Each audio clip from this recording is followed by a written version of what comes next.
Imagine a powerful, ancient civilization that, despite its incredible advancements, seems to have simply vanished. Mm-hmm. A society so influential it laid the very groundwork for the mighty Inca Empire, yet its own full story remains largely shrouded in enigma.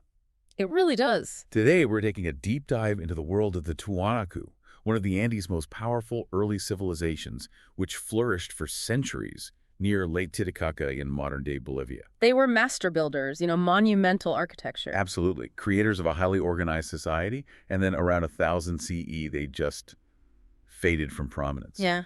But here's where a new discovery truly deepens the plot. A groundbreaking find has just pulled back another layer of that mystery.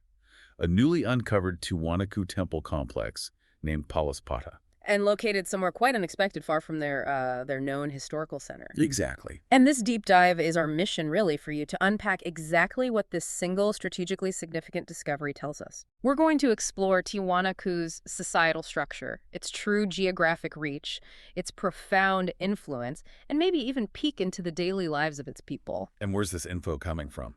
All of our insights today come from a recent, very detailed study published in the journal Antiquity.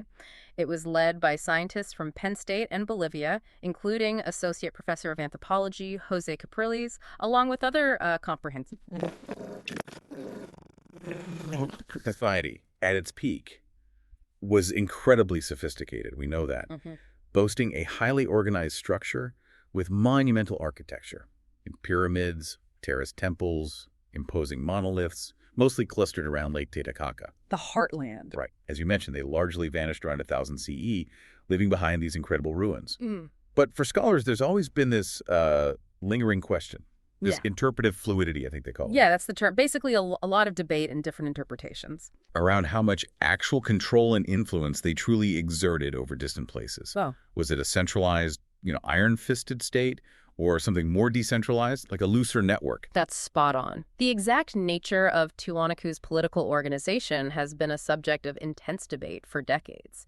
What we do know is that their influence varied significantly across different regions. Okay. Take the Moquegua Valley of southern Peru, for example.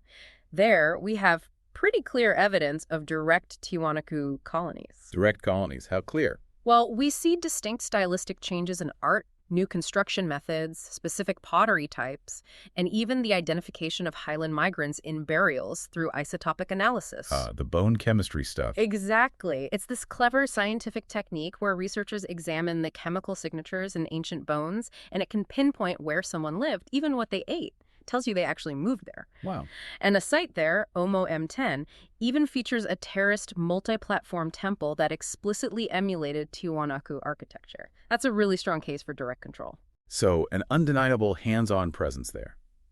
But what about those other areas you mentioned? What did we think was happening in places like, say, Azapa or San Pedro de Atacama before this new discovery? That's a great question. Were there competing theories this might challenge? Well, yeah.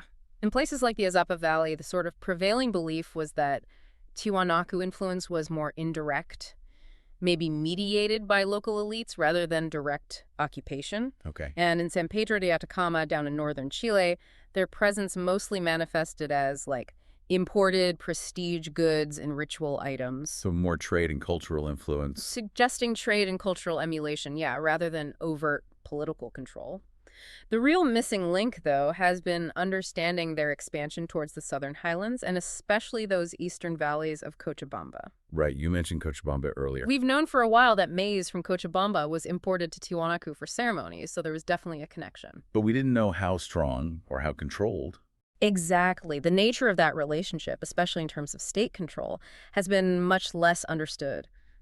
Until now, potentially. Which brings us to the aha moment of Palaspata.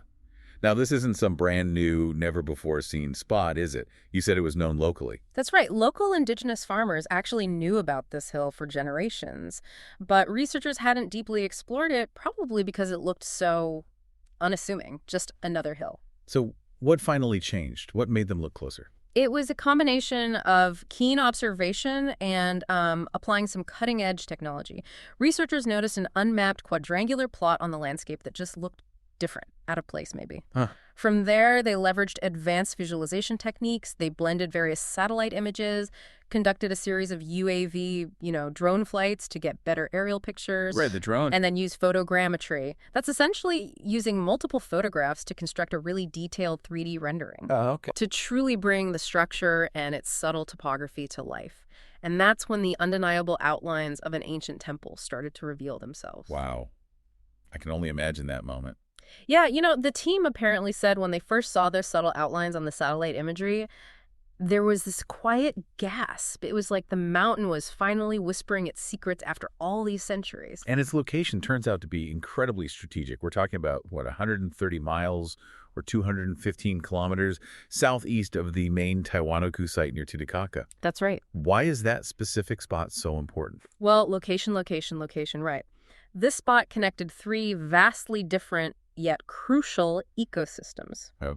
To the north, you had the productive highlands around Lake Titicaca. That was the Tiwanaku heartland. Right. To the west, the arid altiplano, perfect for herding llamas, vital for transport and trade. And critically, to the east, the agriculturally productive eastern Andean valleys of Cochabamba, a source of key resources like maize. A maize source. Exactly. Palaspata sits precisely at the intersection of these major trade routes. It was an ideal nexus for connecting people and goods from such diverse areas. So it really was a gateway in a very literal sense. Okay, tell us about the temple complex itself. What did they find when they could map it out?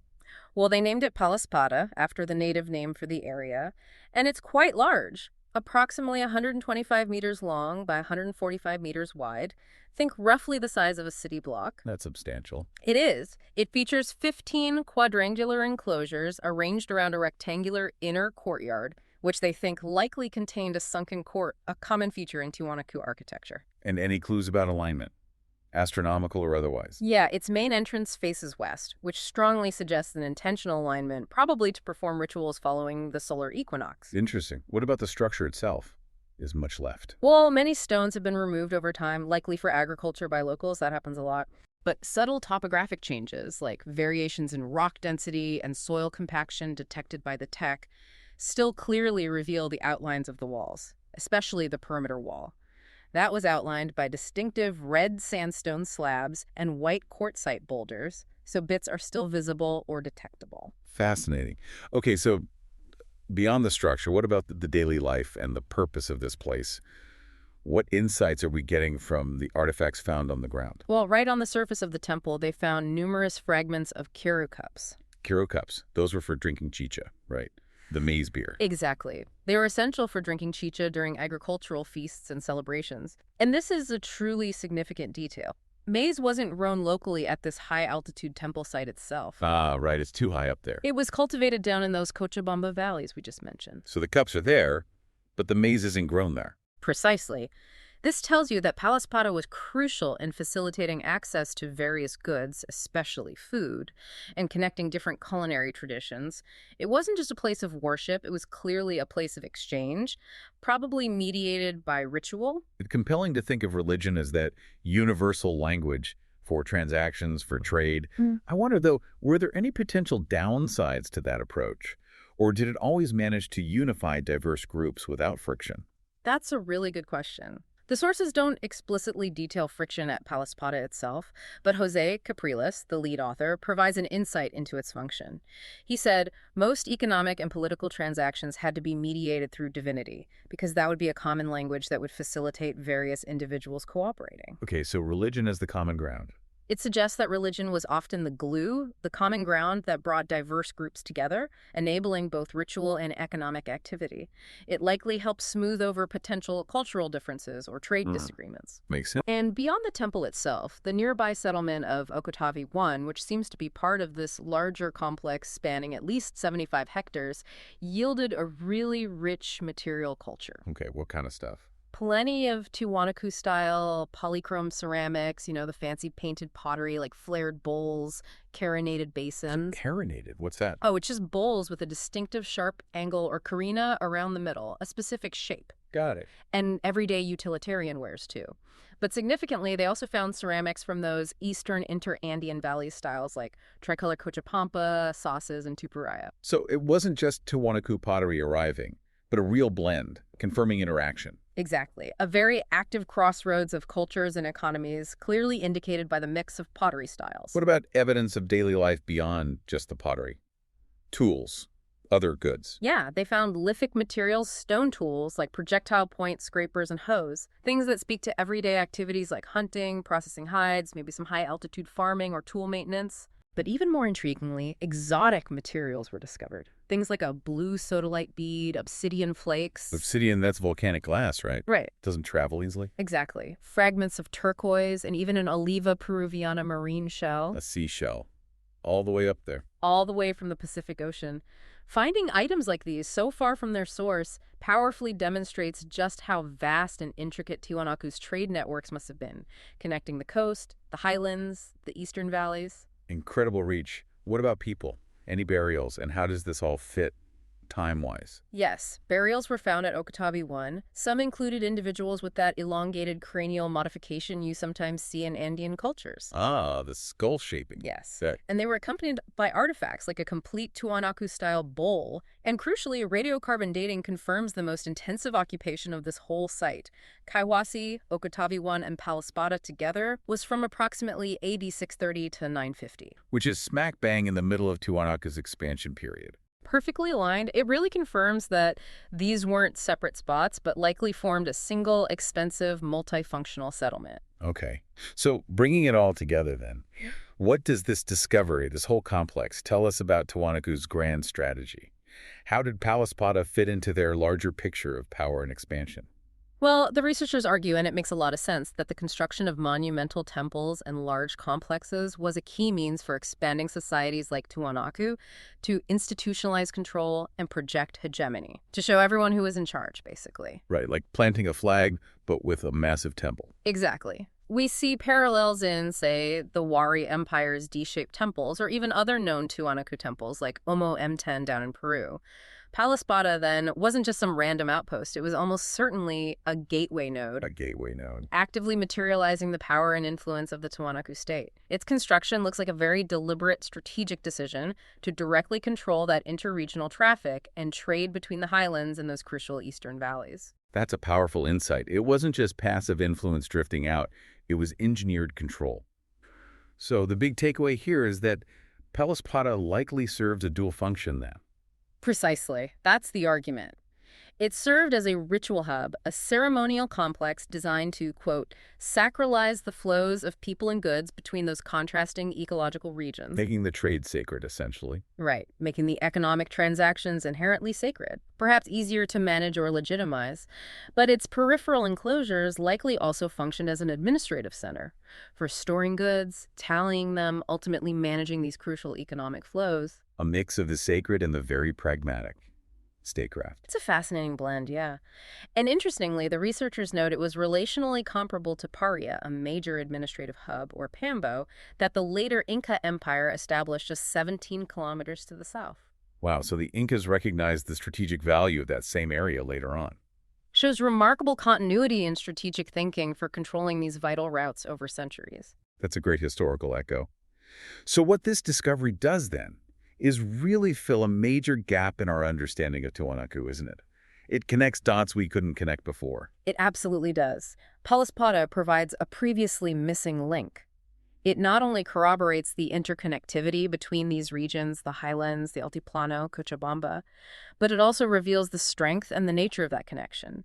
It points towards a more direct, state-managed presence in this gateway zone. So it strengthens our understanding of how Tiwanaku expanded and the different ways they did it, sometimes direct colonies, sometimes maybe more indirect influence. And here, a major state-built node. Exactly. It adds a crucial piece to that complex puzzle of Tiwanaku expansion. This deep dive into Palaspata has truly shed significant new light on the Tiwanaku civilization. It's really not just another ancient ruin, is it?